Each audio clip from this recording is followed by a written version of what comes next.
but you're never gonna beat me. Look the other way, what I'm doing ain't easy. Bloody hands stained from the people who deceive me. Muddy hands break through the chains, go free me. People like sheep move feet, hurt it easy. You don't wanna be fast asleep when they scheming. Better stand tall, ready for a fight, believe me. When they try to change, you can say no, free me. So he's been looking. Hello, everyone, and welcome once again to another edition of the Geek Gauntlet podcast. I'm your host, Mr. William D. Morgan, and we got a lot to talk about today. And I got a cast of thousands with me. But first, let me go ahead and bring on, she is our resident cosplay and TikTok queen. Let me bring Kat on. Kat, what's up? What's going on, William? How's it going? Chilling. Next up, I got my anime buddy back with me, and that's in the saddle tonight. We're my girl Janae on. Janae, what's up? Nothing much. How about you guys? Doing pretty good. Hanging in there. Good to have you back. Thank you. Next up, she is our female resident streamer. We're my girl Diamond in. Diamond, what's up? What's up, everyone? Hey, Diamond. What up, What's up, Diamond? Diamond? What's going on? I tried to catch the last part of your stream today. Aww. I tried to catch it. Yeah, I saw you wrong. I tried to catch it, but right when I got on, you cut it. I said, dang, I missed it. Well, she is a ninja. Yes, she is. Exactly. Yes, she is. And last but certainly not least, bring on our comic book expert. He is Tyler. Tyler, what's up, man? What's going on? What's up? What up? Oh, you know, What it's up, another man? night for the gauntlet. The power. Actually, we have a nice formation here. We could just be like, power, Triceratops. No, or something. Here we go. Get the whole formation. It's all right here. I mean, come on. We got our What up, dude. Ando? We got Ando in the chat. Ando, what's up, man? Thank you for being in the chat. Appreciate you as always. All right, let's go ahead and get this show started. We got a lot to talk about. Let's go ahead and get started with everything.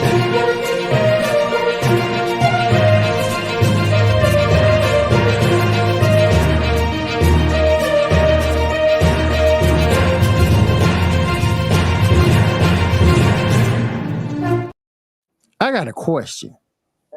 Should we go ahead and get the bad stuff out the way first?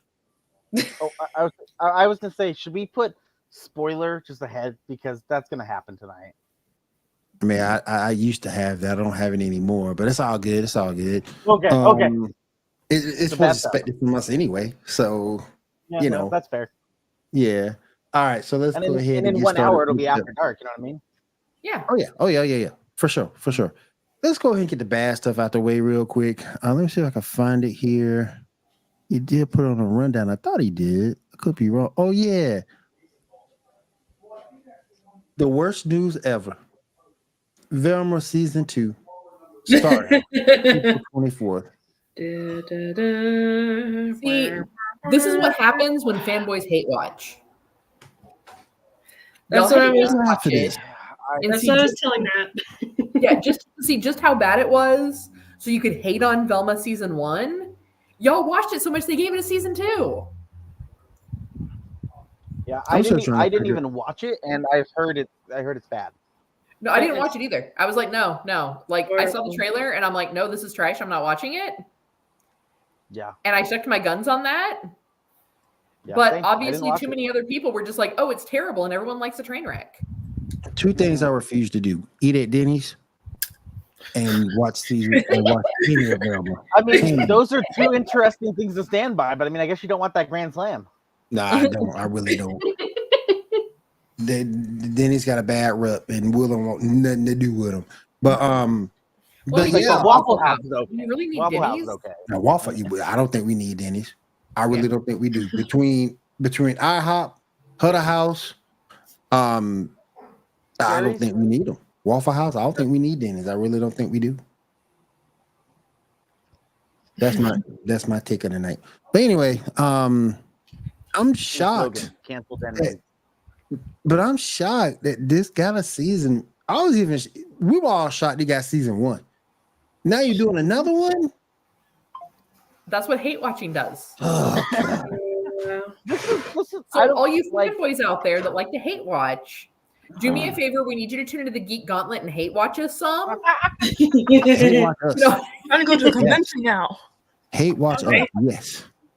I agree. I mean, tune on in and hate watch us every week, just so you can be angry about I don't know, William not liking Denny's or I don't. Yeah. 90% of what comes out of my mouth. I mean, Kat, are you But- saying that we need to get on the incel side of TikTok? Is that what you're saying we need to get on?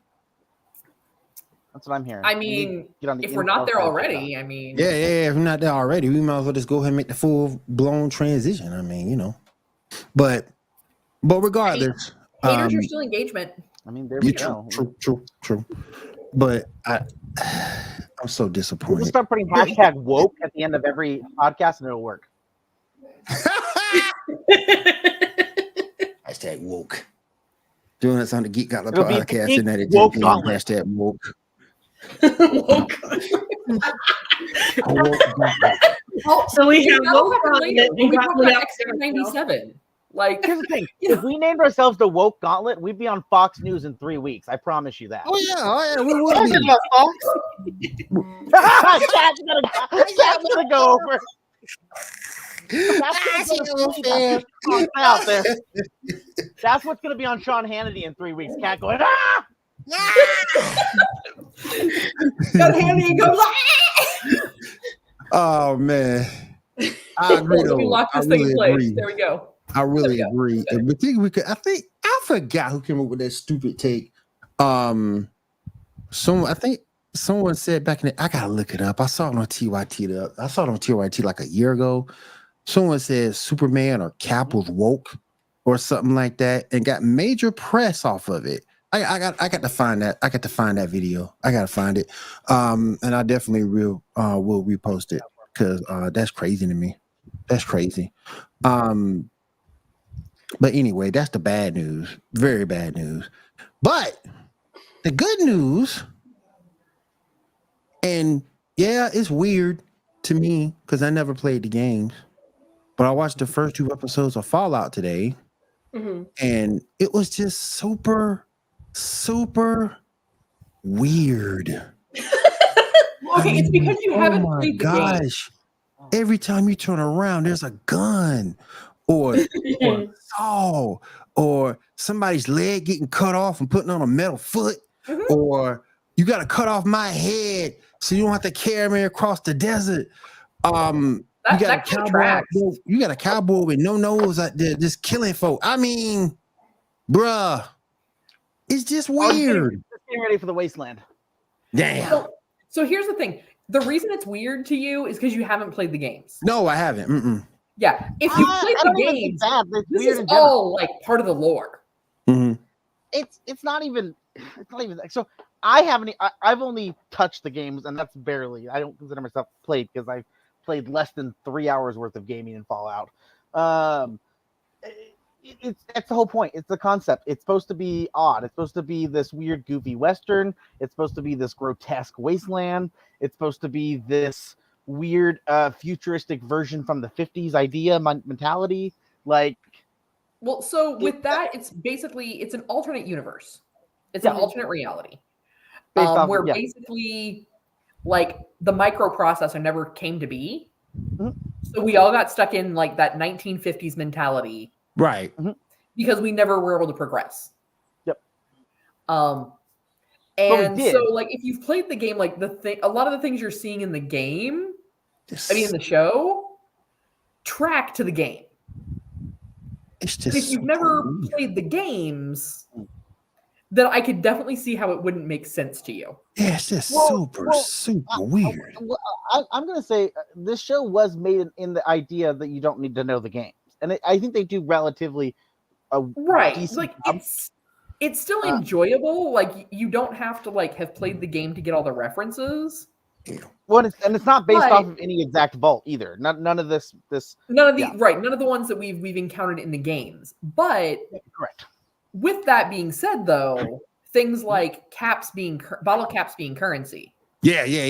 That was weird too. Well, you also have to keep in mind though, they only had one soda manufacturer, and that was Nuka-Cola. So it's Nuka-Cola caps. Gotcha. So it's not like in our modern day where there's like 5 million soda companies and they all have plastic caps that would have melted by now. Right.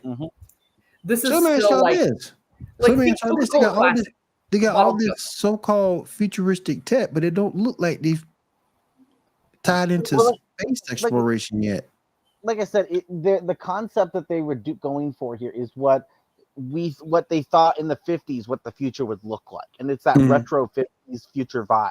And that's really, if you look at all of the architecture we see, that's what the aesthetic was supposed to be.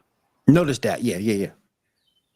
But still, though, it was just weird to watch. I got to get into episode 3, but it was just weird to watch. I just finished it about 20 minutes ago. I mean, because you saw the wedding, and it's like everything's all good, everything's all hunky dory. Then all of a sudden, business really picked up. Yeah, it really picked up. She killed old boy, or you thought she killed old boy. He comes back, and the dad kills him. It's just weird. And then for the fact that she's never been outside, like, bruh, it's like the mole man and the mole man from Marvel with his mole people. It's like, you've never been outside? Bruh. Because in their world, it's not safe. Like, there's, like, and part of the reason, since we're kind of getting into that right now, part of the reason why it wouldn't have dawned on them that, like, me as an person who's been out in the world, knowing how Vault 33 is, as soon as I would have seen the folks from Vault 32, like, something to me immediately was off. I was, and then, like, as it started panning through them, like, it was more than just their mannerisms. Like, I was like, wait a minute, like, something's not right here, because all the people in the vault, they're unfortunately, they've been kind of sheltered from what it's really like out there right now in the wasteland. Right. And, they don't know how many people survived. But they do know that, I mean, obviously there's going to be not that many resources, especially ones that aren't contaminated. Right. So to everyone in the vault, like, the outside world, like above ground, must just be absolute and total chaos. But at the same time, they have all had to have, like, combat training of, like, well, what happens if somehow raiders get into your vault? Right. Yeah. So that's why everyone there was able to take up arms pretty much and be like, defend the vault. Well, that's why they have an armory. Yeah. Saw that. My husband's like, are we having a red wedding situation? I'm like, I think so. It feels very much that way. Nothing can beat the beauty of the red wedding. True. It was just so weird, but like I said, I'm gonna get in episode 3 into trying to get into it, trying to learn it. Like I said, I never played a Fallout game, so we'll see how it goes. I think there's a sale on Steam right now if you're bored. Actually, I think. Oh, sorry. Go ahead. Oh, I don't know if anybody else noticed the brother, but the brother's from Hannah Montana. He played Rico, and it made me laugh. I'm sorry. I just had to point that out. I was like, he didn't get any taller. Well, Janae, you recognize who her dad is, right? Oh yeah, he's a Yakima alum, of course. Oh yeah. Yep. I recognize the dad. I didn't recognize the little boy. I'm glad Janae did, because I never watched Hannah Montana. Even with my daughter, I never watched it. Well, and like I know she's the sister. Like, she just reminded me. Man? Welcome to the stream. With the doe eyes and everything, she just reminded me of Zoe Deschanel, even though I know she's not. Right. Oh, see, got my man Mo in the chat. Mo, what's up? Welcome to the stream, bro. What's her face? Wasn't Progressive, was it? Who was the girl that was going to be Squirrel Girl? Oh, foo, I don't know. I'm still mad we never got that. I'm still mad we never got that, by the way. I'm gonna have to look for that. Squirrel Girl would have been amazing. It would have been amazing. Depending on who was making it, it could have been amazing. Yeah. That's right. I thought it would have been cool. I thought it would have been cool. I mean, if Sony gets their hands on it, I mean.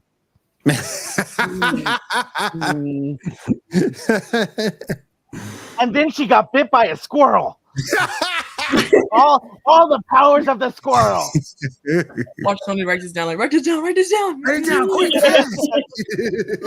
Sony's like, get someone on the air, write it down. Right about the squirrel. Hey, I was disappointed that I didn't get any superpowers after the eclipse. So. Damn. Well, it's because you didn't go out and buy any exotic plants. She didn't. She didn't. Dang, I missed my chance. Oh my goodness. And cloud cover, you know. All right. We've had sunny all week except for that one day, and we had cloud cover. It's like great, the perfect day to have cloud cover. Thank you. All right, let's go ahead and move into. Man, I don't know if you really want to talk about it, but we go ahead and talk about it. Let's move into the new episode 5 of the X-Men series. Ooh, mad. I kind of stopped watching after episode 3, so I'm badass, but mad. What did you just say? I stopped watching after episode 3. I'm sorry. And you know what? But I do want to say this. I am so upset right now, and I thought I would never say this. I'm so upset with her. Your indecisive, and pardon me for cussing, your indecisive ass. The hell you figure you want to go to Magneto, then you change your mind, want to go back to Gambit, and then all of a sudden, but because Jean her best friend and Gina Ho. Thank you. But then she tells Gambit, I can't feel you. So then she decides to go to Magneto. Then she breaks it with Magneto. Then old boy dies. I can't feel you. You just said you couldn't feel him in the first place. Yep. Well, the thing though, I mean, and really, you know, other than like the ending that we're all going to get to here in a bit, I think really what this episode kind of went to go show is that X-Men is still more relevant than ever. Facts. Yeah. If you really look at, you know, because like we've discussed it before, you know, when people are like, oh, X-Men are woke, like back it up, because obviously you've never ever read an X-Men comic. This is all how they've always been. Yep. But I mean, like right now, we've got countries that are fighting to try and get into the United Nations, and other countries don't want to let them in. Mm-hmm. And really, that's what Genosha represents, is like the underdog. So I think it still goes to show that X-Men is, even though they're doing it X-Men 97, the stories and the lessons that those comics teach you are still relevant even in today's society. Yeah. Facts. But, you know, I'm just going to say that, you know, Jean Grey rubbed off on Rogue and Chia Ho. Data Ho Patrol. Well, here's a couple of things I'm going to say with that. One, before I tie into what I want to say, I'm going to tie into what you were saying. I wrote down, I love the line that Magneto delivers at the ball. And that is when he's confronted by the United Nations representative from America and that woman who's like kind of giving him a hard time for like him being elected as the leader of Genosha. And she gives him the line, you know, because he's like, hey, you know, you'll respect, I'm sure you'll respect our nation's ability to self-govern like you do with all United Nations countries.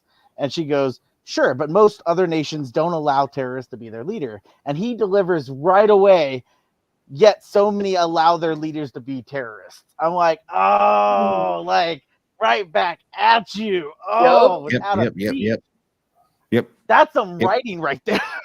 Oh yeah. It is. It really is. But it was cool to see some of the health.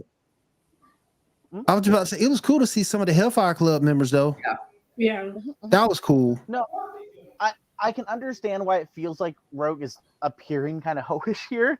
Because no, here's the thing. As much I love this episode. I think it's the best episode so far. However, they basically did the start and the end of the Genosha era, which is like so many comic books.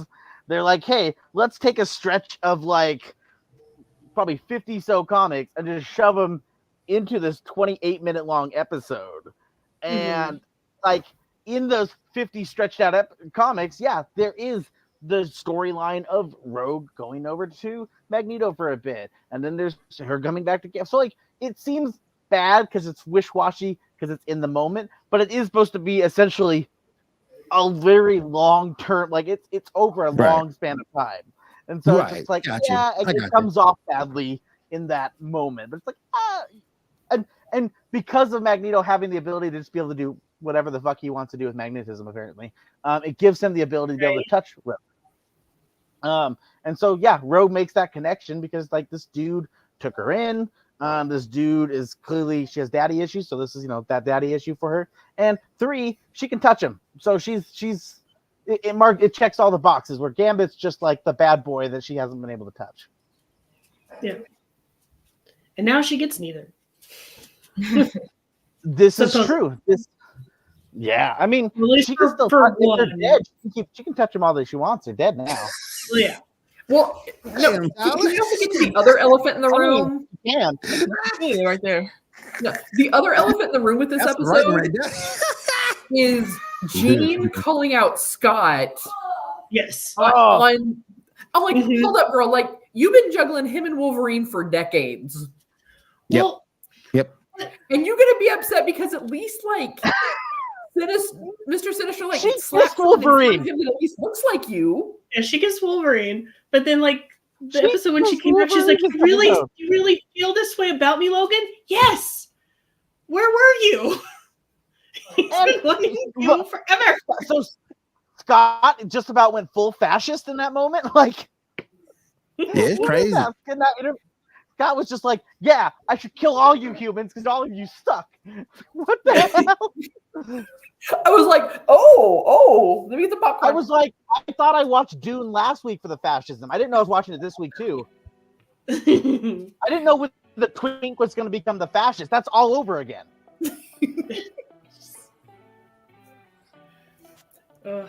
It's crazy. There's a lot to unpack in this episode, though. Like, this episode was steamy as hell because of all of the like closeness with Rogue, with Magneto, with Jean, with just so close. And then the fact that you get that emotional storyline that we see between Gambit, between Magneto, between Rogue, with all of Genosha. Oh my gosh, this that moment when Cable gets to meet his mom, even though it's technically kind of already happened, depending on how you want to look at the timeline. But being able to sit there and see each other, that moment, like, and then basically, as far as we're aware, Madame Pryor is dead, theoretically. Yep. Yeah. And so, like, that's just, oh my god, emotional. It was it was a good episode, a sad episode, but a good episode. I know a lot of people want to know, well, are we gonna get these people back? So we have to wait till the next episode to see. There's another rumor too that after this, Storm is supposed to get her powers back. So I hope that happens because I miss Storm. I miss her. So hopefully she can come back with her powers. Yeah, she already yelled at worst case scenario, they all fall through a portal and Gambit's alive again. It's fine. Yes, please. That's how comics work. Yes. What I love is how Gambit, like, they did a good job in this scenario because Gambit has always been this character who has always just seen himself as a thief, not good enough to be a hero per se. And Gambit has also had issues where he's felt like he hasn't done enough to help people, but he never shows that on the surface level. You always know that's something underneath. And the fact that he rides in and saves the day multiple times. He's the one who jumps in and saves the Morlocks. He's the one who pushes Rogue out of the way from basically killing herself. He's the one who sacrifices himself to blow up the Wild Sentinel. Like this, like he was the hero that he himself never thought he could be. Yeah, that scene. I'm not even a big Gambit fan, and this was like a good showing for him. When he got stabbed, I was like, oh, he's gonna light him up. He is not done yet. He's going to light that sumbitch up. My name's Gambit. Don't forget it, or you know. I love it when he said that in the original when they first like were fighting the Morlocks and stuff, and then they reiterate that. Well, for him to save the Morlocks, I thought that was a nice touch. Still angry about it. Very angry that they took away one of my favorite characters. So I actually want to make one little joke, and this is only because I don't entirely remember how his powers work, but Leech is in this episode quite a bit. And as far as I was aware, Leech, his main power is that he takes away other people's powers by anyone who's close to him. In his close proximity. He's standing next to he's standing next to a lot of like. Well, apparently Magneto's immune to it. I was like, Magneto's just holding on to him. Again, power of magnetism. Power of magnetism. It's either because that's totally how magnetism works. It's either that, or maybe Leech isn't truly in control of his powers. I don't know. That's a good point, though, Tyler. Well, That's a the good thing point. is, in the comics, I remember that there was an issue. God, I don't know if you guys know. There's a character. I forget what his call sign was, but is it Mr. Forget Me Not? I think it was. I don't know if you're familiar with that mutant character. Mm-hmm. He's a character that apparently his mutant power is simply the fact that the second he's not in your visual, you forget him. You forget he exists. So he's the and when they well, here's the That'd be a cool power. He's the silence. You mean the silence? The silence. That's the silence. Yeah. Yeah. But what Totally sucks been a is cool in his power. comic, I used that with both my ex-wives. well, in his comic book run, what's sad is we actually see that he was an original member of the X-Men, but because he keeps getting forgotten, he's never ever seen or shown ever. And in the comics, they make a joke by putting him next to Leech because Leech can remember him because his power is useless around Leech. And so, like, I can have a conversation with somebody, and Leech is like, "Yeah, hi." That's kind of cool. I don't know. All right, let's go funny. ahead and move on over. And I'm not sure if Shaw meant last week's episode, because I thought last week it was done. Invincible. I thought last week's episode was the last. There was a new one this week. Yep. Did I get a chance to catch it? Who caught it? I did. Okay, what was going on with it? So, in the last episode, you would have remembered that basically he calls home and some man answers the phone. Yes, remember that. And it's his mom and his little brother. That man. Yeah. Unless I missed last week's episode. So, Mark, of course, goes home to find out what's going on. And he actually has to face off against this guy who keeps sending him through portal after portal after portal. I remember that. Yep. That's a cool power. And so in the process of this, like, you know, he's like, just leave them be. Like, if you want to fight me, fight me. And so basically this guy keeps sending him through portals to try and tire him out and age him. To try and make the fight a fair fight. Right. Dang. So through all of this, finally, Invincible ends up pulling him through a portal with him. And the fight ensues, and Invincible, he lets go. Like, we all know, I think we all know that just based upon his father, he's holding back. Mm-hmm. Well, this time he doesn't.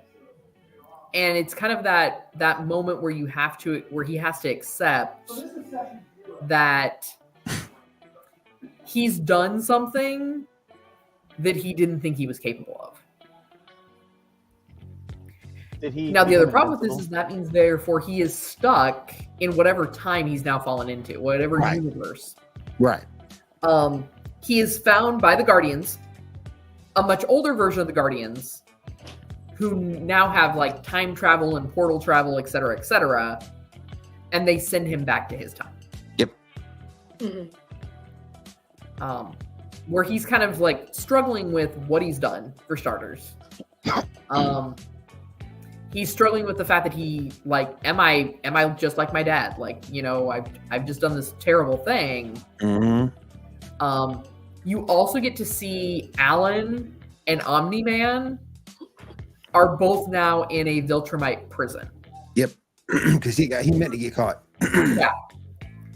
Trying to think what else happened in this episode. Unless that was last week's episode, and I just missed it, and that was last week. Like, Yeah, I'm late to the party then, so that might be the last one. Yeah, that's it. Okay, I just want to be sure because it's on the list. I just want. I thought last week was over, but that brings up a whole different dynamic because, and I can't wait for the next season because if the next season goes off the way of the comics, Omni-Man ends up dying. So I need to reread the he gets in a battle with the Viltrumites and they damage his heart. So we'll see if that comes to fruition. But I thought that episode was a good episode. Mark to me just got, and I get his age or whatnot, but to me he's still just tied up, man. Because at some point you got to do what you got to do for your fam. and it's like, old girl got her arm broke, and it's like, touch my mama like that. Who? Yeah. Who? No, we don't play that. No, we don't play that when it comes to mom. So nah, man, I'm gonna need more to let that go and do what you got to do. Now, take to the point of kill him. I don't know, but you beat that ass. You beat that ass. With that though, the guy kind of like egged him on, like, "Hey, I've been training to be strong." So it's like one thing he says, like, I thought he was strong enough, right? And let's face it, I mean, it's kind of like the situation that unfortunately, like, a lot of people have to deal with on a regular basis, or law enforcement deals with it. Of if someone's pulling out something that looks like a weapon, you don't have time to figure out is that really a threat? Like, you have to act on that. Yeah, act on that. So Mark acted on the information this guy's giving him, that he has worn Mark down, that he has conditioned himself to be as strong as Invincible. Yep. So, hey, why am I holding back if this guy can take it? He just let loose on old boy. Yeah. He let loose on old boy. But but I love this season though. I really love this season of Invincible. You got a lot out of it than I thought we weren't gonna see. He finally broke up with that girlfriend of his. Gosh, she's aggravating, man. Oh my god, she's worse than Iris. Some toxic type shit going on right there. Toxic stuff. I don't know if I Mark. I don't know if I can do this anymore, Mark. I don't know. You knew what he was when you got with him. Mm-hmm. Come on now. Or you found out, rather. Let me say that. You found out. And you still chose to stay. Yeah. That's a conscious decision. Hopefully next season we just get rid of her. Just get rid of her. Because we know who he's supposed to be with anyway. He's supposed to be with Adam and Eve. So we already know that. So we need to go ahead and make that happen. All right, let's go ahead and move into Star Trek Discovery. Who watched it? What happened? Oh, both of y'all watched it. Cool. What happened on Star Trek Discovery? So with Discovery this week, they were brought into, they were basically in dock, getting repairs, doing, routine maintenance stuff. And then they were called out on basically like a Black Ops mission. Because they needed to recover an artifact that, if it gets into the wrong hands, basically gives that particular, whoever gets that, basically would have full control of the universe. So it's too dangerous to let it get out.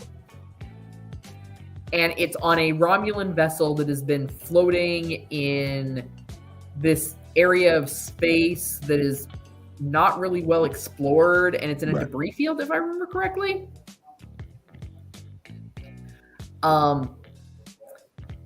The only thing is, of course, because it's a debris field, that means that you still have pirates and scavengers, etc., that are going through those areas. Right. And a team of scavengers gets there before they do. And they're kind of bad news. And they managed to, because of course, obviously if Starfleet's looking for something, that's a big deal. Yes. So that kind of tipped off some of these other pirates of like, well, hey, if Starfleet's in the area, maybe we need to go check this out. And this team was able to defeat like all of the alarms, the traps, the booby traps, etc., to get to this artifact. And come on, guys, help me out here. Well, I have a spiel that I want to say, but I don't want to cut you off. So I want to let. No, go for it. Go for it. Okay, sure. I've given synopsis. You go for it. Okay. For people who don't know, this is the final season of Star Trek Discovery. This is the 5th and final season. And so I think to start off, I think this series is gonna go buck wild for their final season, because why the fuck not? I'm not the biggest Star Trek Discovery fan out there. I have enjoyed quite a bit of Star Trek Discovery since it's come out. Right. But for me, it has gone up and down. It's had some dips where it's like, I'm not super interested. But I want to give a shout out to Discovery tonight. If you guys are willing to go with me on this little mini journey here. Okay. Star Trek Discovery came out in 2017, and it was the first Star Trek TV series since Star Trek Enterprise, which had been well over a decade. So when they first announced that the series was coming out, it was already getting some backlash. It was like, oh, well, we're going to have a female-led team. Oh, that's bad. We're going to have a ship that's not going to be Star Trek Enterprise. Oh, no, that's bad. Despite having several, like Voyager, Deep Space Nine, whatever. But there was so much hate that was coming for this series. And then it came out. This show ends up becoming the flagship for Paramount, because also this was them trying to use people to get them on Paramount Plus. Paramount Plus was just coming out because they had CBS All Access, and they were sliding into Paramount Plus, and they were like, hey, this will be our ticket in. Paramount, since the dawn of time, has been treating Star Trek as its redheaded stepchild. Whenever it can make them money, they're super excited to promote it. The second it doesn't make them the money they want, they're happy to can it and call it trash, because Paramount sucks. But the thing is with Star Trek Discovery, as basically since 2017, since its birth, it has been a punching bag for everyone, for the community. And I hate that it has been that way, because of Star Trek Discovery, it's been a catalyst. What has come out since then? We've had Star Trek Prodigy on Nickelodeon and Paramount Plus, which was a children's program that ended up actually being kind of good. So much good that Netflix is picking it up to do season 2, because it may be a kid show, but it's also a Star Trek show. It's pretty good. You have Star Trek Lower Decks, which is an adult animated cartoon that has proven to be pretty phenomenal. You had Star Trek Strange New Worlds, which has had 2 seasons, and it has proven to just kick ass in every aspect of its existence. It's just, it's amazing. You had Star Trek Picard, which has basically been fan service, and guess what? It worked for everyone, because everyone was excited. They jumped in. They were, this is every fan service you could think of. That's what they gave you for Picard. I still joke that Picard season 1 was just created to sell wine, but hey, that's me. It was. My pitch was that someone came to Someone came to Jon Stewart. I can't speak tonight. They came to him and they were like, hey, what are you doing? He's like, well, I want to sell some wine. And they're like, well, how do you want to do it? He's like, I don't know. What should I do? And they go, you could make a Star Trek show. And he's like, how do I do that? How do I sell wine with a Star Trek show? We're going to have your chateau in every episode. Make it so. That's season 1 right there, guys. I'm sorry, it was. If you're saying it's not, you're kidding yourself.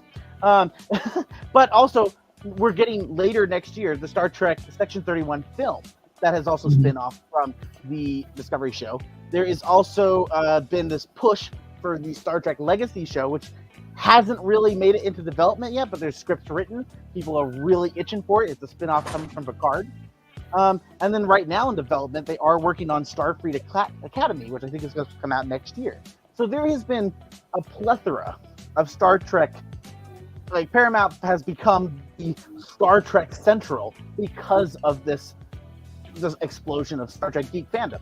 And the thing is most of these other programs, sure, they've had, fanboys are going to be whiny and cry all the time. But for the most part, the majority of these shows have been welcomed with open arms and gratitude. But Discovery, since its origin, keeps being the punching bag. It keeps getting beaten to hell, because the second they do something that's not the normal Star Trek, the second they do something that's maybe not as entertaining as everything else, people are quick to be like, Discovery's trash, it sucks. And you know what? I feel bad, because, again, without Discovery, all these other shows would not be here. Without Discovery's power that they created, everything else would not be here. Hell, I would argue, Michelle Yeoh, is that right? How you say it? She's a queen. She's a god. Love her. She's wonderful. She was a queen long before Star Trek. But the problem is she wasn't seen for a very long time. She was a background character, a supporting character. No one ever cared. Like, I hate that she wasn't getting the limelight she deserved. And Star Trek Discovery gave it to her. Now look at her. She is on top of the motherfucking world because of Star Trek Discovery. And I think she knows that. She's well aware that Star Trek Discovery kick-started her career when it was kind of dying out, unfortunately. Doug Jones has always kind of, for the most part, been a background character. Besides maybe Hellboy, he's often someone in the background because they don't talk about Doug Jones. He's just a supporting character. Doug Jones is a limelight character in the Discovery series, and this has been phenomenal showing for him, proving that he's not just a background actor, but he is a full-fledged talented actor. But they did prove you need to keep him in monster makeup. I mean, there's that, but you know. I actually got to meet Doug Jones. He came to Yakima years ago. But the human Saru was terrifying looking. I was like, no, go back to regular Saru. Fair enough. I mean, there's just Discovery is something magical, and whether you like it or not, it deserves some respect. And this season, we are 3 episodes in the final season, the beginning of the end. And like I said, yes, there is the arc for this season is that a power source tying back to Next Generation, the Regenitors had a power source that basically the Regenitors, how they believed or how they talk about them in Discovery is that, hey, back in time, you know, we would have called these people gods because they had the power to create and take life. They controlled the universe. And so we are Discovery's going to tie themselves into Next Generation because everybody loves Next Generation. And also it's the final season. So why not go for it? Just go for it. And so they are talking about a power source that got lost 800 years ago. Because remember, guys, Discovery got shot into the future. So they are so far in the future, it doesn't even matter anymore what year it is. But yeah, they are, I think actually though, in that first episode, the R&R time that they have, they're celebrating the 1,000 years of Starfleet. They were getting ready to celebrate that. They were starting that celebration when they got called into the mission. Yep. And so, they said a Romulan ship went missing 800 years ago, carrying some top secret.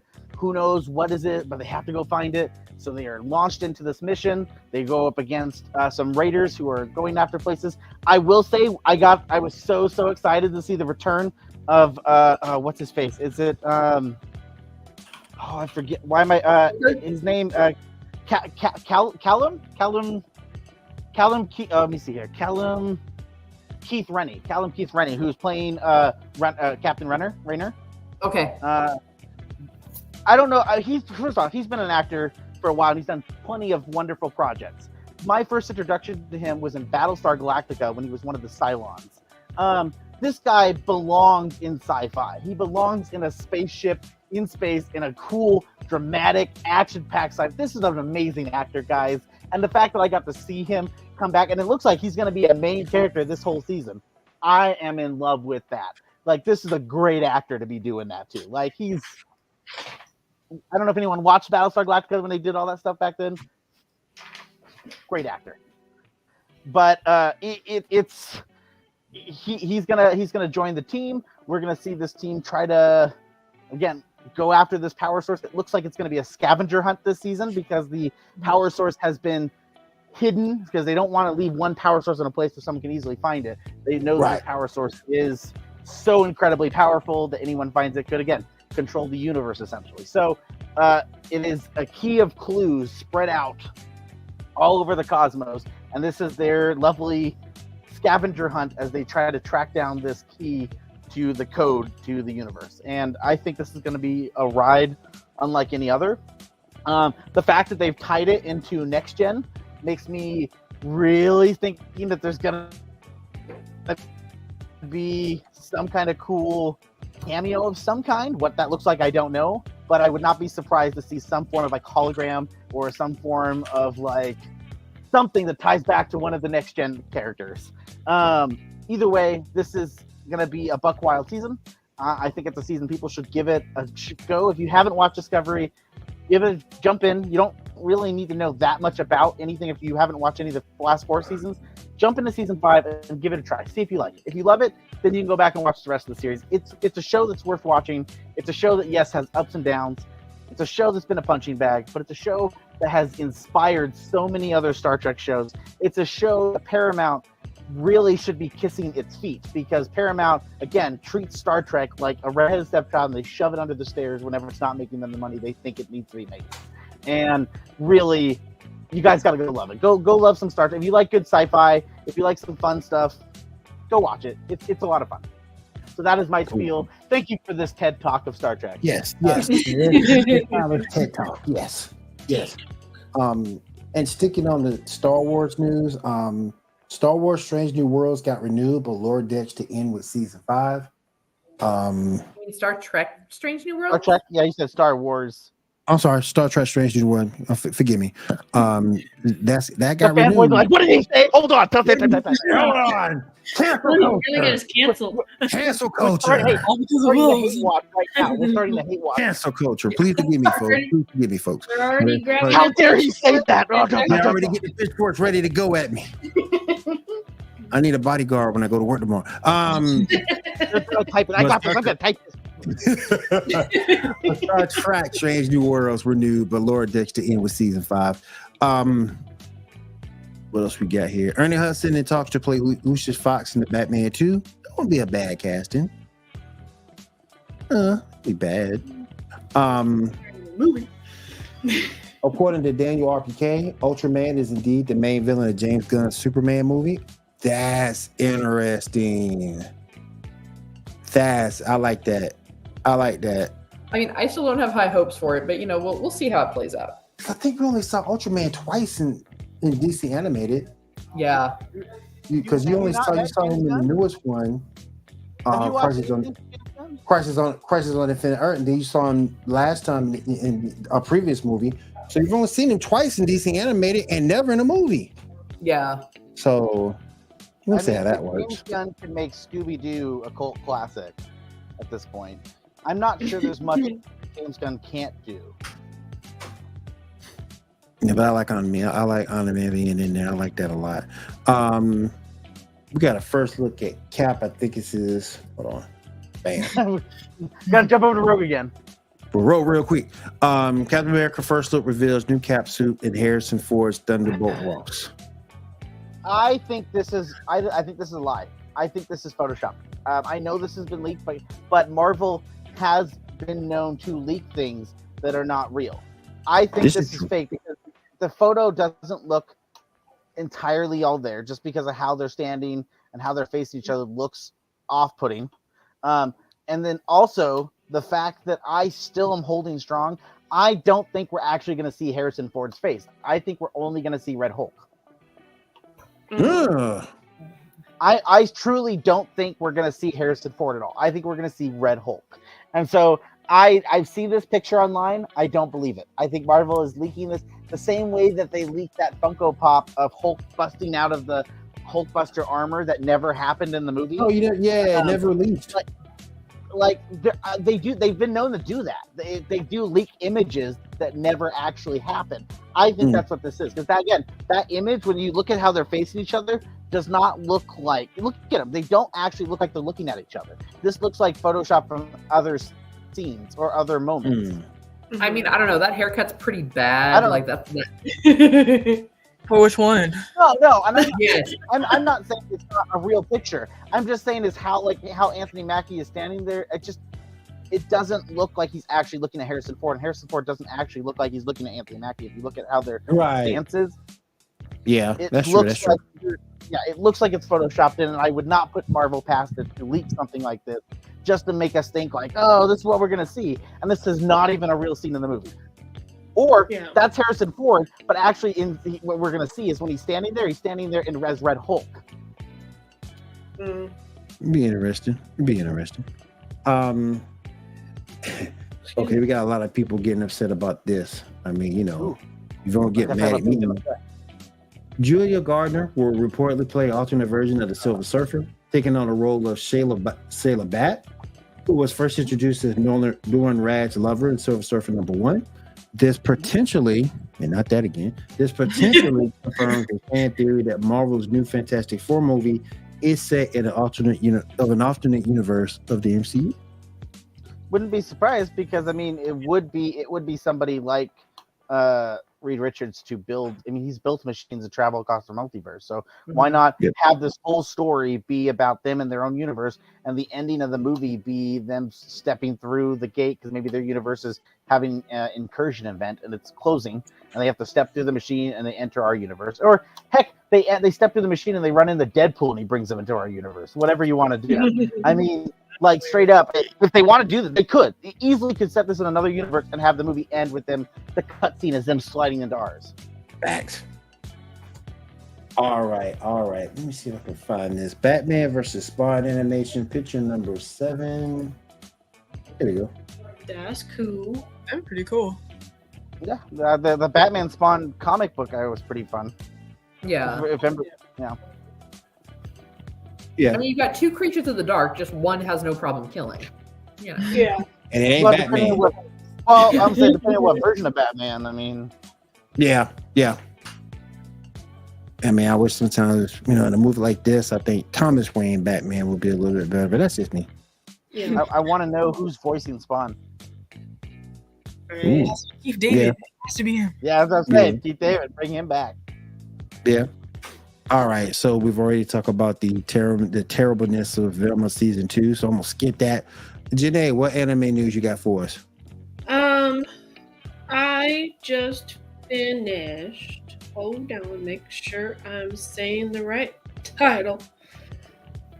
I just finished last week. It's called. Hold on, it's trying to play it for me. It's called The Witch and the Beast. Ooh, And it's pretty. It's really good. that sounds interesting. 12 episodes on Crunchyroll right now. It's dubbed and subbed, so for your viewing pleasure, whichever. I'm now rewatching it in dubs, and it's not too bad.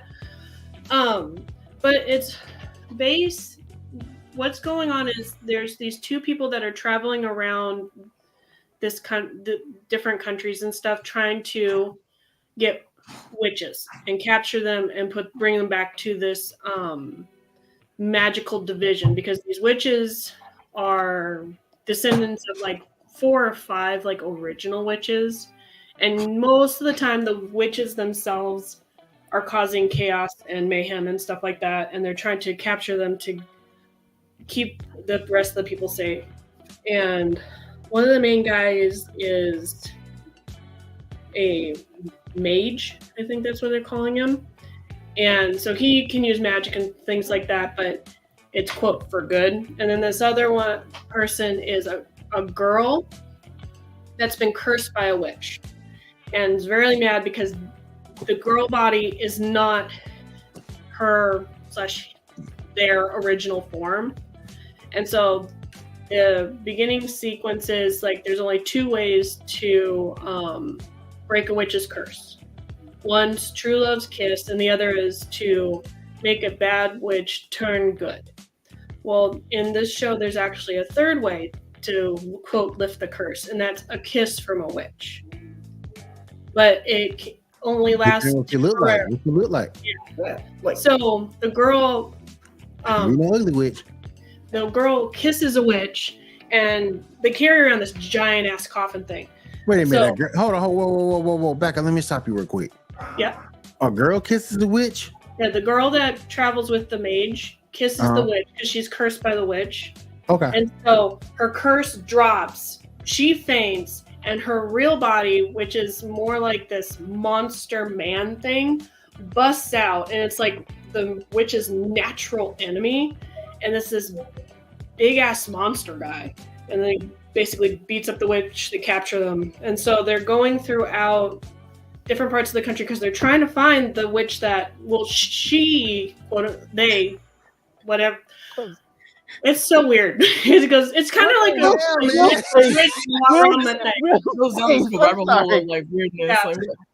But like he's trying to find the witch that, and he's just trying to. What? Yeah, it's cool, but it's weird. It sounds like Alice in Wonderland type stuff. So it's like this sounds like a bad porn idea. So when the curse is lifted, this big beast comes out from the witch? No, it comes out of this giant coffin that they carry around. So his original body is in this giant coffin that they carry around. And so the girl kisses the witch. That body is basically just a vessel. So his subconscious goes back into his real body, busts out of the coffin, and beats the hell out of the witch, kind of a thing. But you can only use it once per witch. So like he can't just like carry around like the same witch that he's kissed, like to break his curse for like a little bit. So what I'm trying to find out, how is this supposed to be good? The animation is really good and the storyline's interesting. I mean, I'm very intrigued by this whole thing. Not because the girl and girl. I'm trying to figure out, Janae, and I'm gonna have to watch it. Now you got me curious. How the hell does lifting the curse be any good for anybody? I mean, because you got a witch in a human body. The girl kisses the witch. The human body basically dies, and then it goes to the body in the coffin of a monster. Yeah. That kills the witch. That kills the girl. He doesn't kill the. I'm assuming the original witch that cursed this monster made that human body for the monster. I don't think like it was like he was like that to begin with. Human form.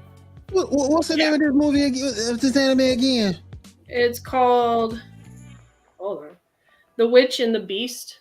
Oh, we finna watch this. You got me curious now. We finna watch this. I really enjoyed it. It's an interesting aspect because some of the witches are shocked because they're like, oh, you're trying to break your curse. There's only two ways, and there's no way that the witch who gave you this curse is going to break it so easily.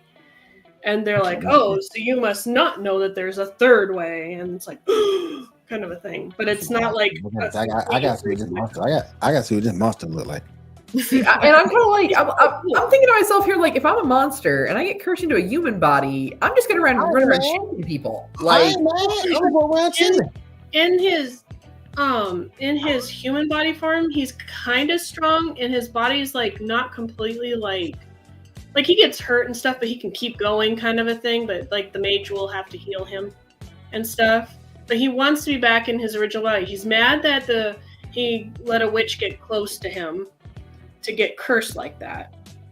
But like you don't like the very last episode is like the very last two episodes are the episodes where it goes back in time to show where the mage met the girl that was carrying around the coffin, trying to find the witch, the original witch that had cursed. So, I got to watch this. There are different witches and stuff. This sounds pretty intriguing. Yeah, I got to watch this. That's why I'm rewatching it.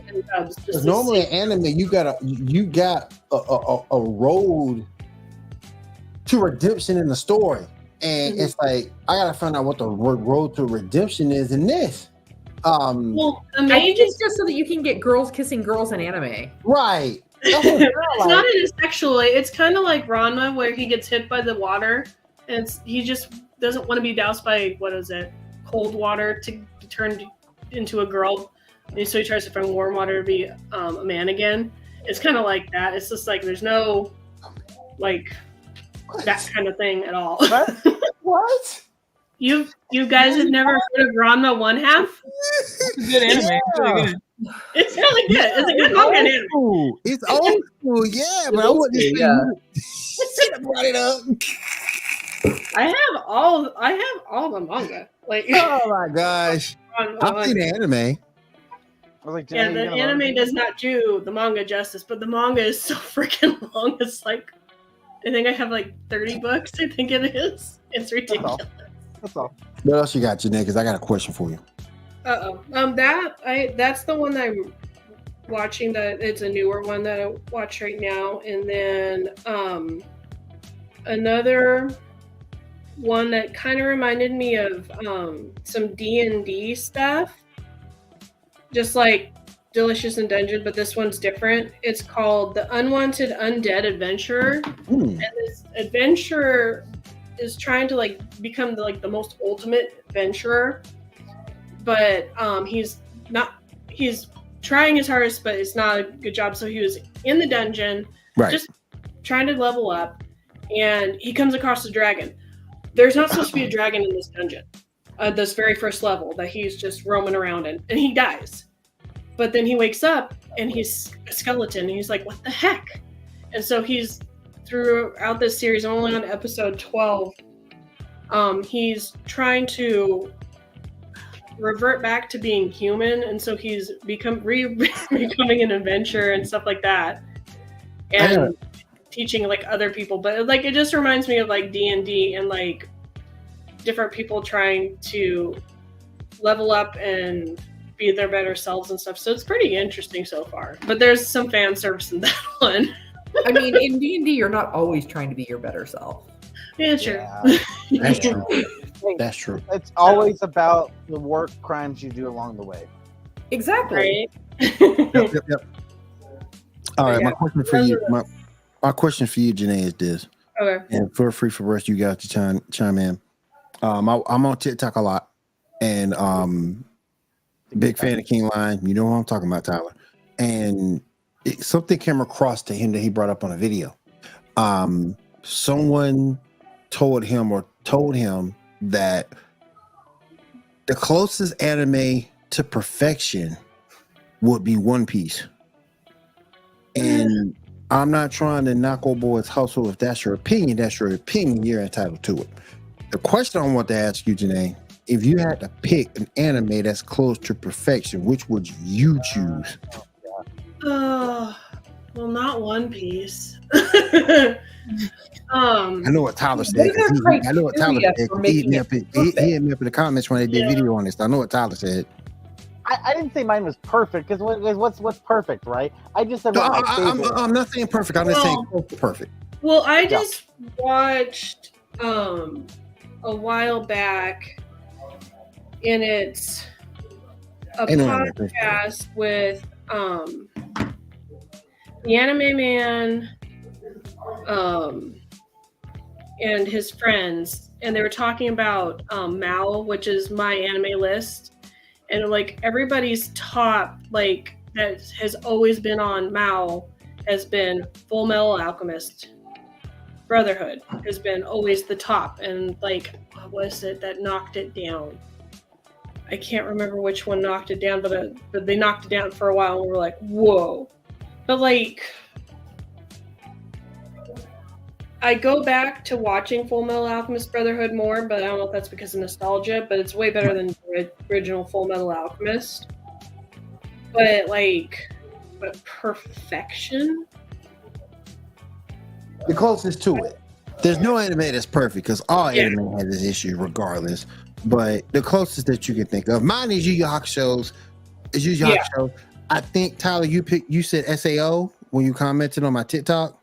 Well, yeah, in the video, I think someone had said what anime, when he was trying to talk about perfect, I think at one point he said, what's the anime that you find yourself, you can always keep rewatching and it never gets old for you? It's just, and I was like, well, that's SAO for me, easy, because I've watched SAO.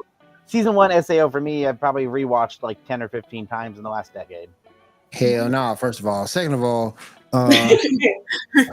hell no. I can't get past episode 5. But well, like what I rewatched like lately over and over again, which I talked about the last time I was on the podcast, was Natsume Eugene show, which is Natsume and the Book of Friends, and it's just, I don't know, it's like a comfort. But like another one that we watch a lot is Erased, which is like kind of like not a docuseries, but like a murder mystery kind of show. Right. And then I also go back to like Haikyuu, which is the volleyball anime. It's like, I love Sailor Moon to death, but I haven't been going back to rewatching it, because like if I want to be able to rewatch it, I want to rewatch it in the original dubs. But if I want to watch it in subs, then I'm going to have to actually read and watch it. Even though I've seen it a million times, I'd still want to like actually know what they're saying. Kind of. Right. So, see, like I've watched Berserk and Hellsing Yes. And those are two of my go-tos. And then obviously, like, really classy, you gotta go back to Akira. Yeah. I feel bad I still have not watched Berserk. I've been told I would love Berserk. Berserk's awesome. Ooh, I've heard, I don't know. Everyone tells me Berserk would be great, that I would love Berserk. Berserk's awesome. You will love Berserk. I've watched the original Berserk. I have not watched the new one because, I know, didn't watch the new one for a reaan.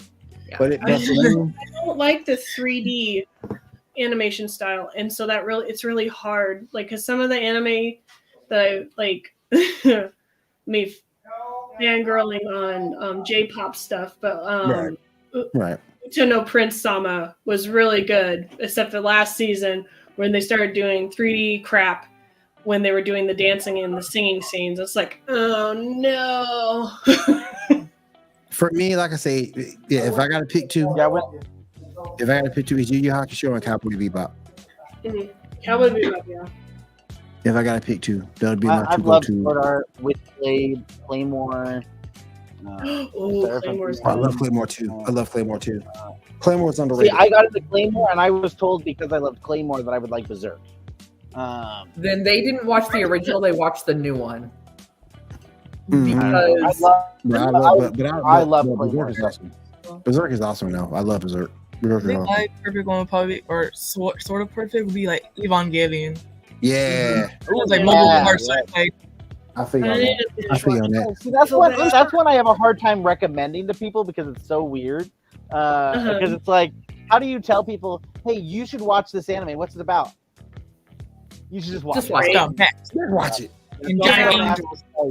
Don't ask the question. Just watch And you it. just tell them that there's like multiple parts. They have to find them all. Just find all of them. I'm shocked no one here pick Pokemon. Oh. Oh my gosh, my daughter was so bad. And it wasn't it. She finished the new series. I have not finished it yet, but she finished the new series before me. And she was so mad that there was only 12 episodes. And we're like, it just came out, so it's not going to give you all 12. I'm like, it's usually seasons start out with 12 episodes, and so then you have to wait. She's like, but the other ones didn't. And she's panicking. I was like, honey, that's because those ones have been out forever, and so that's why all of them are out right now. Mom, where is that, Mommy? She was so mad. Like, hey, back in my day, we had to wait each week for that. Yes. Yeah. Yes, Well, Lord. some of the ones on Crunchyroll you have to wait once a week, and it makes me mad. Back in my day, we had to wait until it finally made it to the States. Right? Hell yeah. Both of them apart on YouTube. Bad quality. Same. Pokemon. I remember watching. I remember the first episode. I had to wait and get it. I had to wait and get it on VHF to watch Tenchi Muyo. The very first episode, I had to freaking wait until it came on VHS. Same thing with Mold Diver. Had to freaking wait until it came out on VHS to watch it.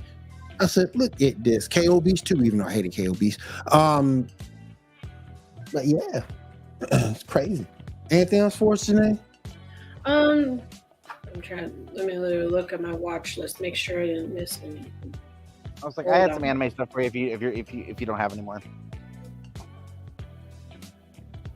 I'm trying to. I don't think there's anything else that I have been watching that people might enjoy watching right now. No, I don't have any more. Thank you, Janae. We appreciate you. What you got, Tyler? I was just gonna say two things with anime. One is, who's a Studio Ghibli fan out there? Me. Hopefully everybody, right? Because it's the best. Right now, going on is Ghibli Fest all year long. Go check your local movie theaters because they're playing Studio Ghibli movies at local movie theaters till the end of the year. This month is Spirited Away. I don't know if it's the same everywhere. I'm assuming it is, but this month is Spirited Away, and it ends with like My Neighbor Totoro December. But yeah, you guys, if you want to go see some badass Studio Ghibli on big screen, go check out your local movie theaters. Hopefully you guys got them. But I know at the end of this month, I'm gonna go see Spirited Away in Sunnyside because fuck yeah, Spirited Away on the big screen, hell yeah. So that's cool.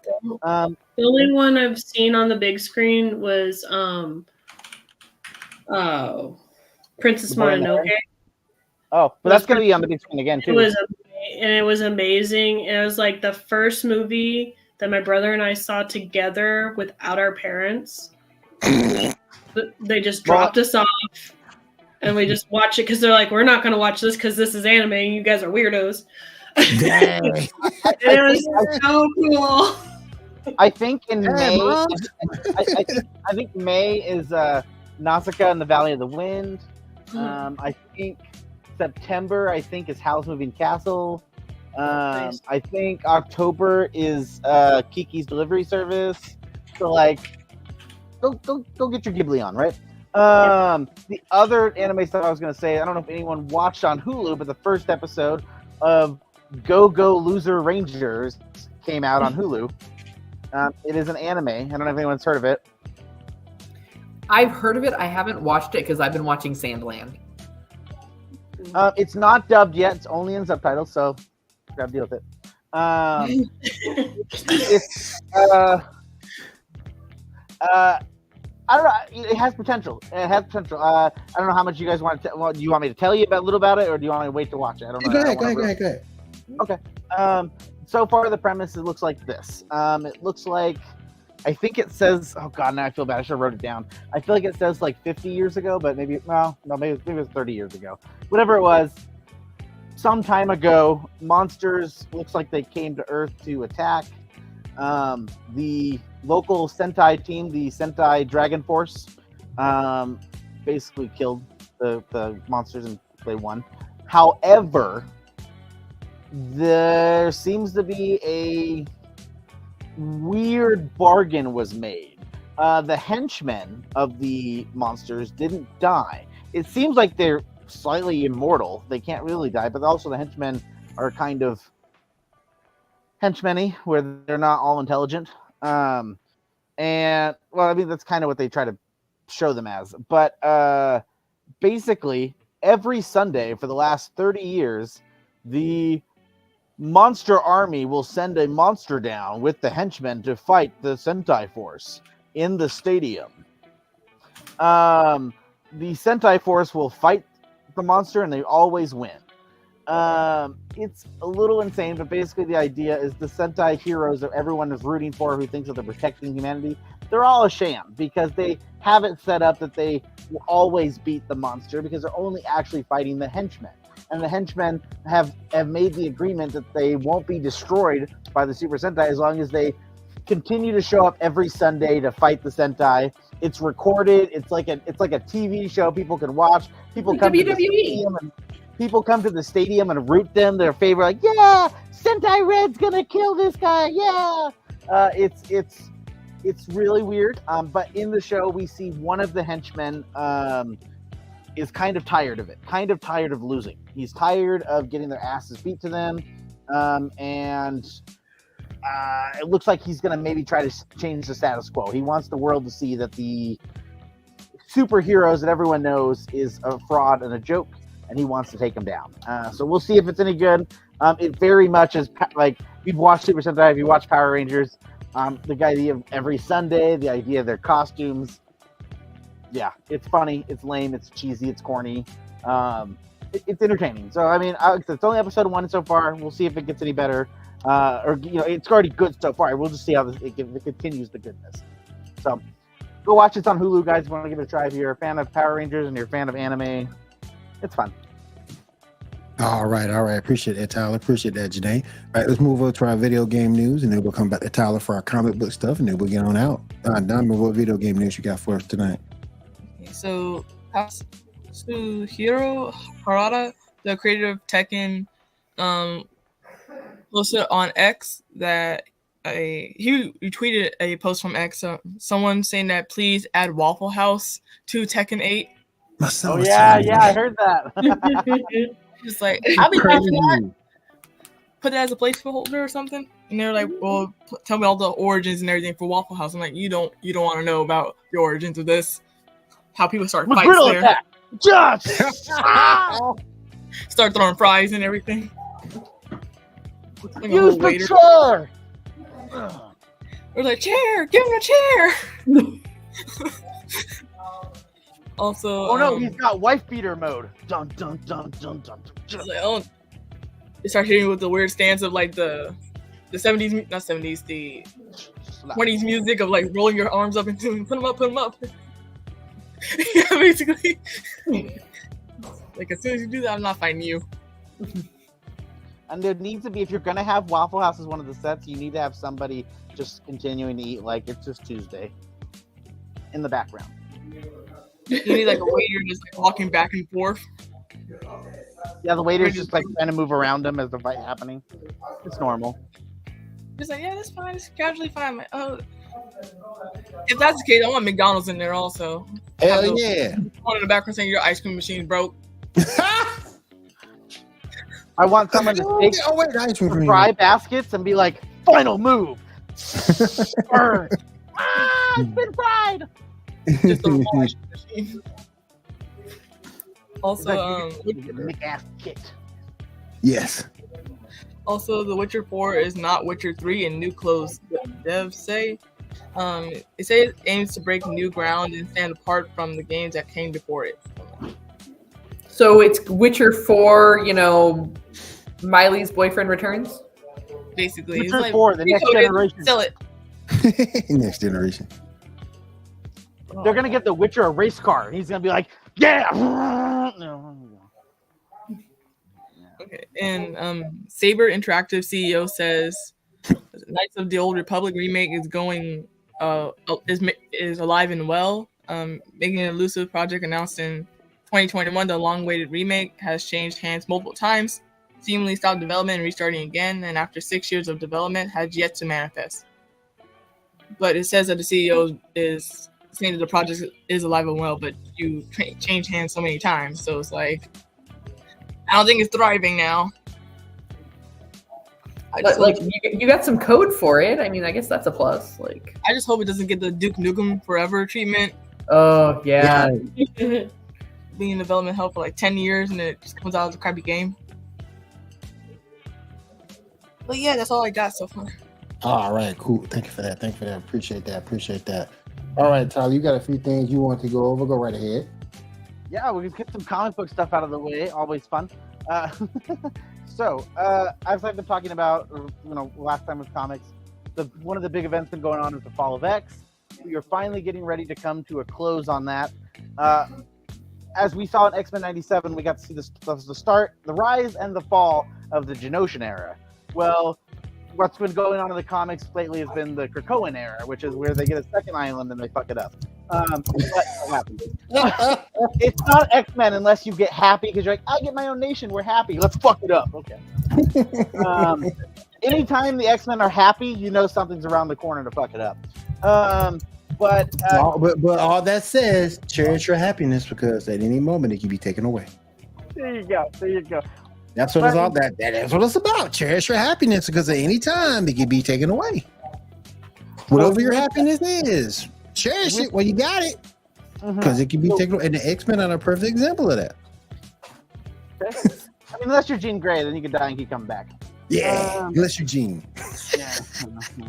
And also, if you're Jean, you can hold on to the bad boy and the twink. You get it all.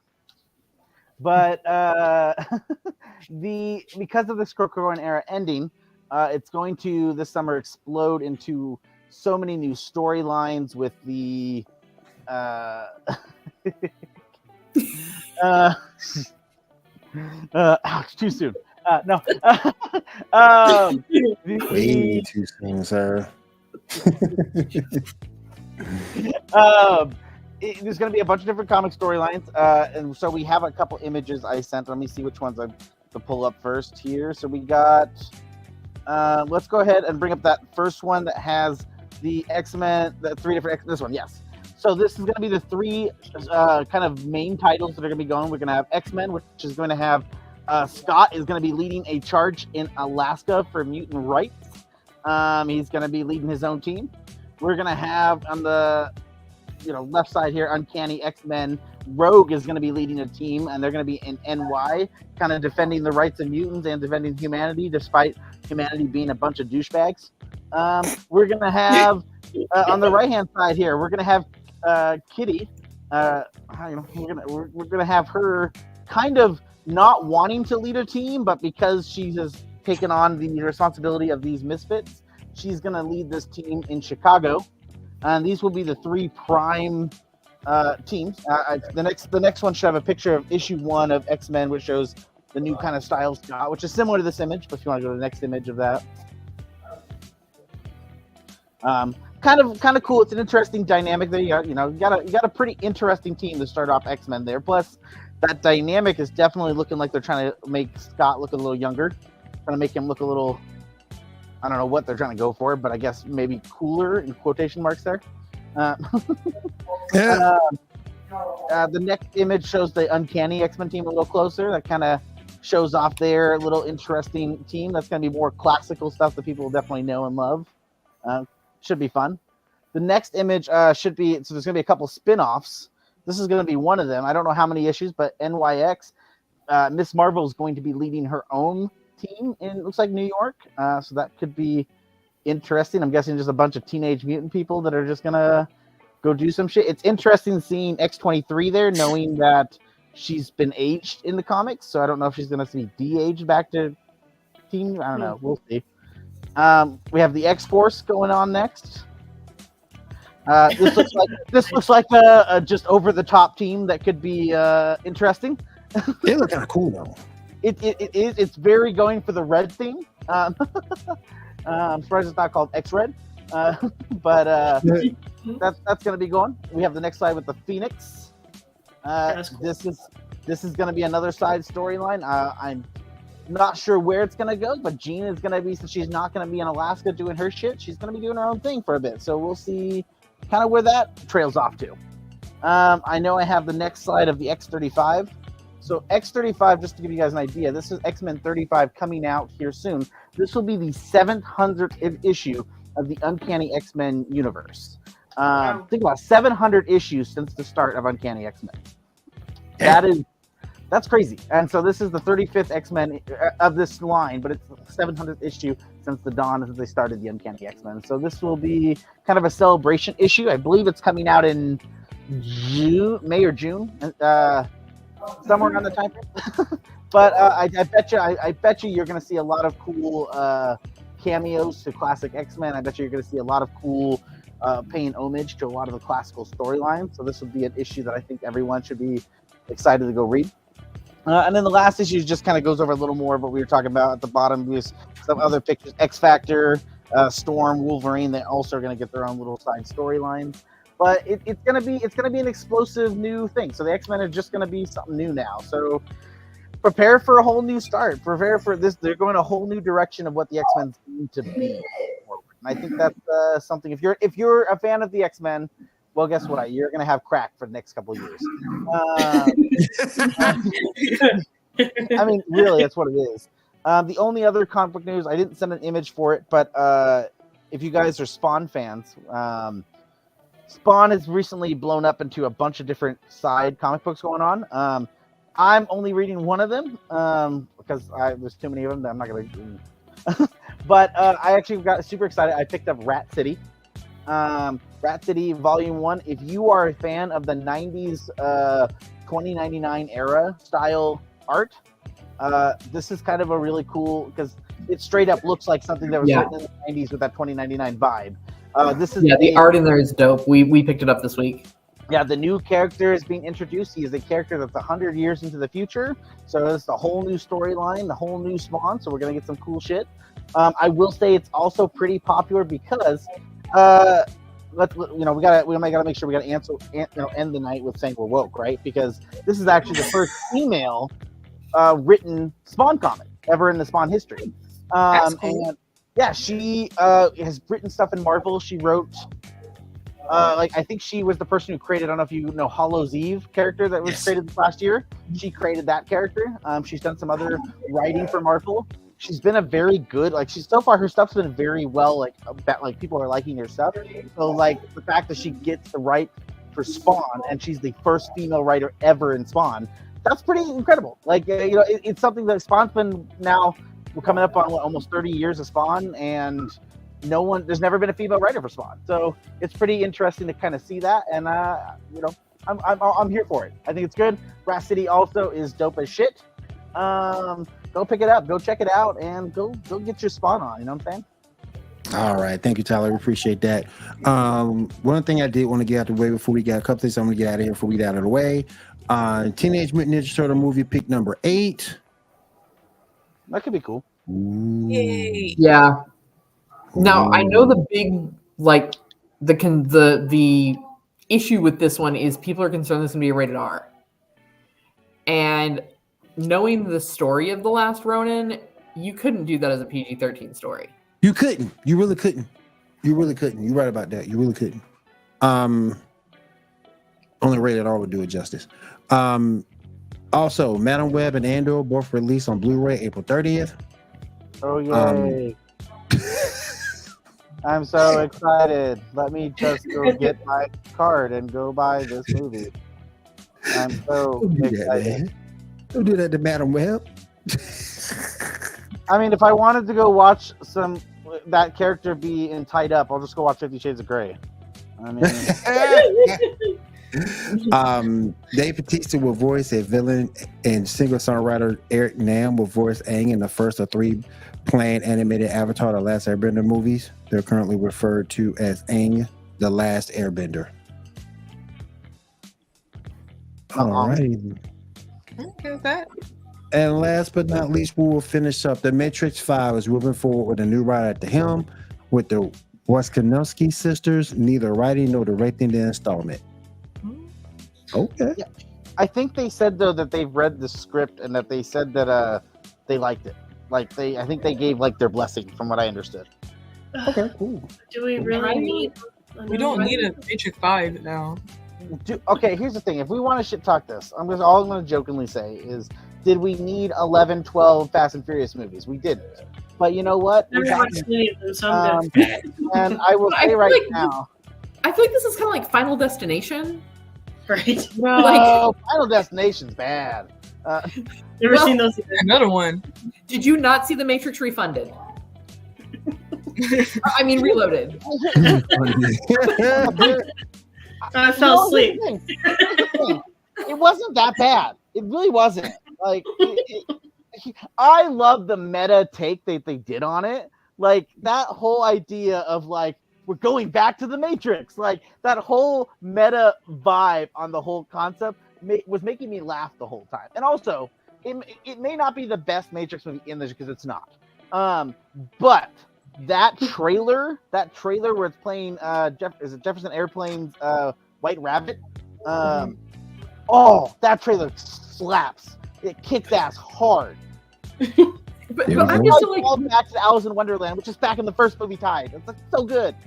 There we go. I'm just kind of do we really need a 5th one? I'm okay. I'm Keanu Reeves. I'm here for it. More Keanu Reeves, sure. Go ahead. Take my money. Keanu Reeves. There's so many other things I'd rather see Keanu Reeves do, though. Berserker for Netflix. Okay, you'll get that soon. Exactly. That'd be cool. But here's the That'd be thing, cool though. to see. Here's the thing, That'd be really cool. That'd be really cool to He's see. the golden god of just good boys. Because I don't know if you remember, but when they were filming Matrix 3, he took he fought to get everyone, all the camera crew, everyone to get a pay bump. Here's the thing. I bet you if he's going to continue doing this, he's probably going to be coming to the table, especially with the power he has now. He's going to be like, I want my whole crew to be making some good money. And so I'm here for that. Go ahead. If it's bad, then it's bad. But guess what? So far, Matrix hasn't delivered a bad movie yet. They've delivered. It was not as good as the others, but you know what? The last one was questionable. I can watch out of the 4 Matrix movies were out there, not including the animation stuff. Out of the 4 Matrix movies, I can still watch them. I don't necessarily go to them, but I can still watch them and not be like, man, that sucks. I can watch them with them on free TV. I'm just saying. You got to pay for it. There's movies that I know that I've watched once, and I'm like, I will never watch that again, ever. Ever. There's a movie I saw in theaters a decade ago, and to this day I know that I hated the movie, but I don't even know what the movie was about. I just remember hating it, and it was Vin Diesel. What the hell was it about, y'all? No, it was Babylon AD. Does anyone remember that Babylon AD? Mm-hmm. I went to the theater. I went to the theater and I was like, did I pay money for this? But I was clapping when it was over because the torture's done. Thank you. You felt like I did when I went. You felt like I did when I went to go see the Eternal. So I was like, did I really spend money on this shit? I haven't seen Babylon AD since I saw it in theaters 10 years ago, or actually 10 plus years ago. I don't even know why I hate the movie so much because I don't remember what it was about. But I knew it was bad. Right. None of us do. Yeah. That's a bad movie. So like, here's the thing: if it's out of the 4 movies, I can still watch it and be okay with it. Like, I'm not gonna be like, oh, I'm never watching that movie again. No, I'd watch it again. All right, you guys. Saying about that for Avatar 2, Weight of Water, and then for the live action Lion King, I was like, I can't believe I didn't even spend money on it. I got it for free because I was working in the theater. I was like, why? Who watched this? All right, you guys. The doctor did when I had my son. I'm not even joking. Hey, here's the thing: any of those Disney live actions have only succeeded because in Jon Favreau we trust. Right. He has the ability to make anything he touched gold, apparently, and that motherfucker needs to stop touching everything. Cause fuck, dude. Like, I have not watched The Jungle Book because I know he directed it, and I know I'm gonna fucking like it. And I don't want him to like it because I didn't give a shit about Jungle Book growing up. It wasn't one of my go-tos ever. I don't want to watch it and be like, no, goddamn it, I don't want to watch it. Isn't it a good thing he's touching the movies and not people? I mean, that's a plus for Hollywood right now. He's touching a lot of people with those movies. Trust me, there. Yeah. Not physically, anyway. that we're aware of. Give it 10 years and there'll be some scandal. Oh yeah, God. There's a documentary that comes out that just crumbles. No, this is what's gonna happen. Like, that'll happen and be like, and Geek Gauntlet said it first. Yeah. Download. Favreau. I mean, Favreau, Kevin Feige may be Marvel, but really, who was Marvel? Jon Favreau kicked off Iron Man, guys. So fuck y'all. He kicked off the MCU. He's basically kicked off. He did The Mandalorian. He kicked off what really is what Star Wars is right now. He has been doing those live action Disney movies, and Disney has been. There's money here, yes. And he haven't been good. He did Elf. He did Elf, guys, which Elf is a modern day movie that has now become a Christmas classic because of him. Like, Favreau, anything he touches again is just liquid gold. So we're like, we're living in a Favreau world, and we just have to deal with it. All right, you guys, let's go ahead and wrap this puppy up. Good show tonight. Got a lot out there. Make sure you can breathe. See, holes so I can breathe. See, we're not doing that tonight, sir. I have work in the morning, sir. We're not doing that tonight. No. All right, let's go ahead and go down. Let's go ahead and go down the road. Tyler, what you got coming up this week, man? Reading comic books, watching, which we didn't talk about tonight, but I'll talk about next week, Alex Rider, because all of you have been sleeping on this show, and it's amazing, so fuck y'all. But we're watching Alex Rider, and like I said, reading comic books, playing some... Oh, and I celebrated that I have a new bed. Everyone who knows that, I got a new bed, so I'm just gonna be super excited. What you get the sleep mat? What you get the sleep mattress? I got a mattress. Okay. Yay! I have a bed that's not 20 years old. So wait, we're all in the new bed club together because we just got a new bed too. There you go.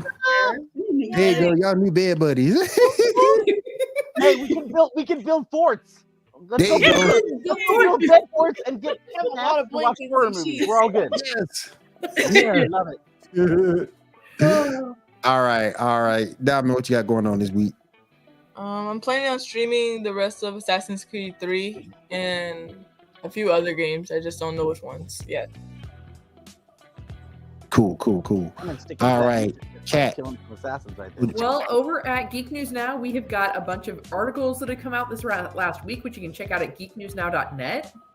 If you like what we do here on The Gauntlet, feel free to go ahead and check out our other shows. On Monday nights, we've got MCU Monday, where right now they are going over X-Men 97. Tuesday night, we're going to have the Sith Dominion with Dr. Dana, who is always talking about the dark side of the Force. So all of you Darksiders, go ahead and tune into that. We just had our new podcast of War of the Stars go up on Wednesday, and it goes up every Wednesday up on Podbean as well as on our YouTube channel, Geek News Now Official. We also are going to have Thursday night, we're going to have Cantina Happy Hour, where they are discussing the Bad Batch. And of course, don't forget to hop on back here next Saturday night to catch us all here at the Gauntlet. Yep. Yeah, get your hate watch on. Get them typing. Get them fanboys. Get them going. Right. And we're gonna finish up with Janae. Janae, what you got going on this week? What you doing? I'm hoping I got my wig Monday, and so I'm hoping to be able to style it for my Black Cat cosplay that I want to do. So that is on my table that I got that I talked about the other day. My computer's in this room right now, but I'm putting it back onto the table. And then last week, my daughter just finished her hat that she designed.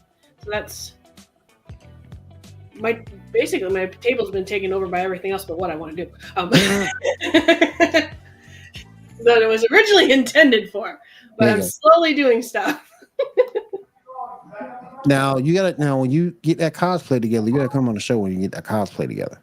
Yeah, I'm hoping to. Most Cat can also cosplay as Cat, or Cat cosplays as Mary Jane.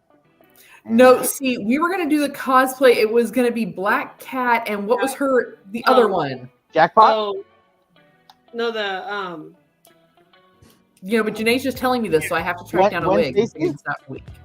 No, Stacy? Alternate universe. Spider Noir or whatever it was.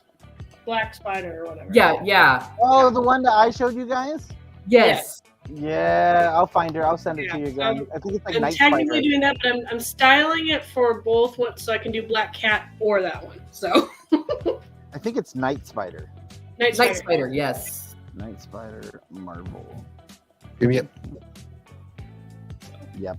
I'm excited. There we go.